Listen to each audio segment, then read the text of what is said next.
নমস্কার, শুরু করছি মাতৃ অনুধ্যান। শ্রী শ্রী মা সারদা দেবী জাতের বিভেদ মানতেন না। তার কাছে ভক্তই একটি জাত। শ্রী শ্রী মা একটি বাগদি ছেলেকে কৃপা করেছিলেন।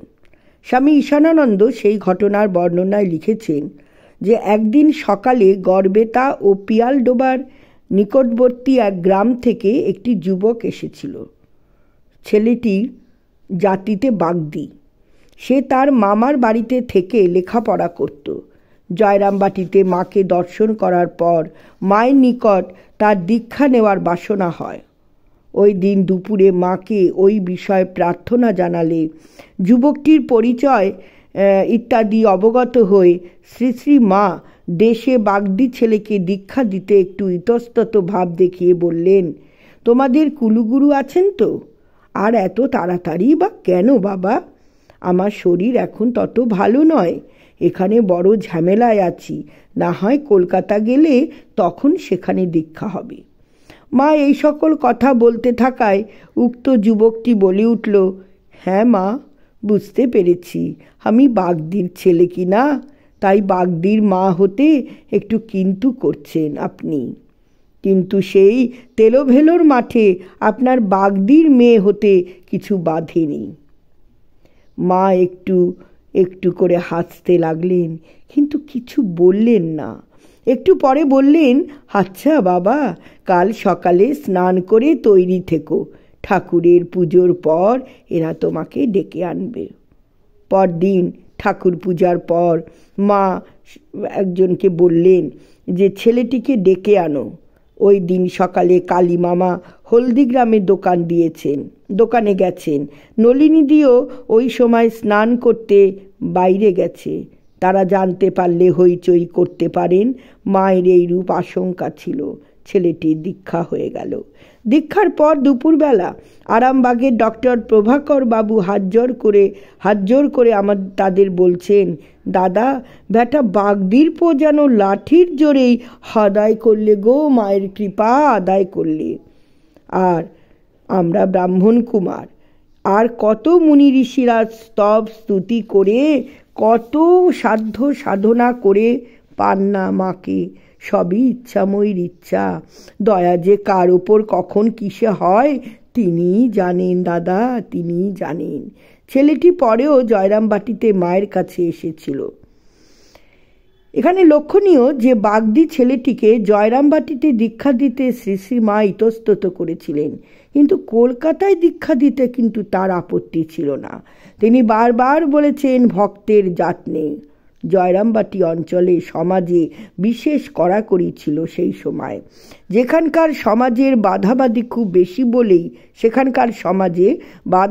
খুব বেশি বলেই সম্ভবত শ্রী শ্রী মা বাগদি ছেলেটিকে জয়রামবাটিতে দীক্ষা দিতে ইতস্তত করেছিলেন।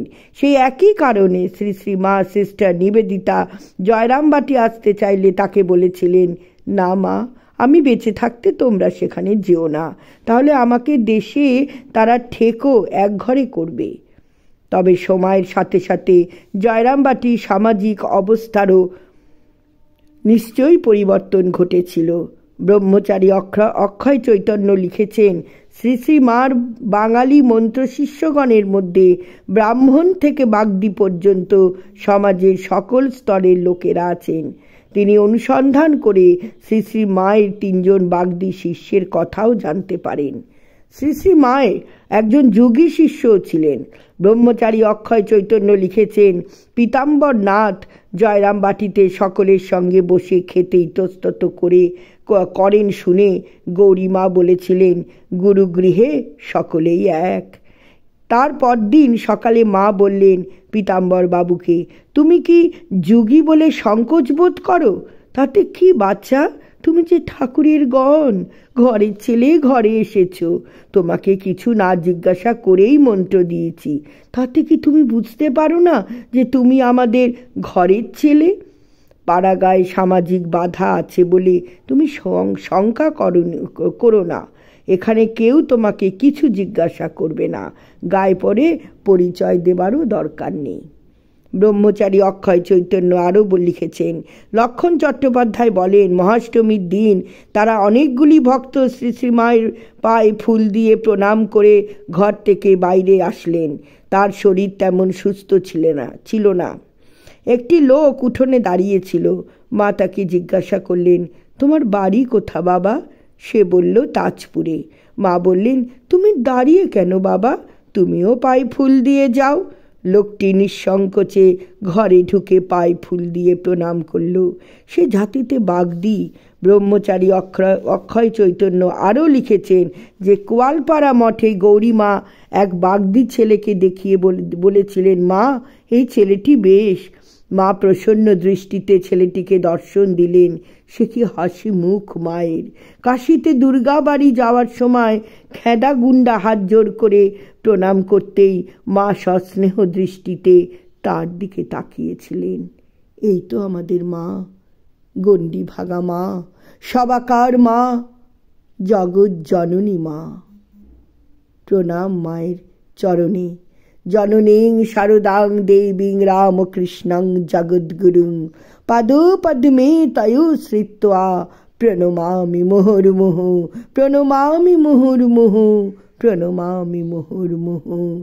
জয় ঠাকুর, জয় মা, জয় স্বামীজি মহারাজ। প্রণাম তোমাদের চরণে। নমস্কার।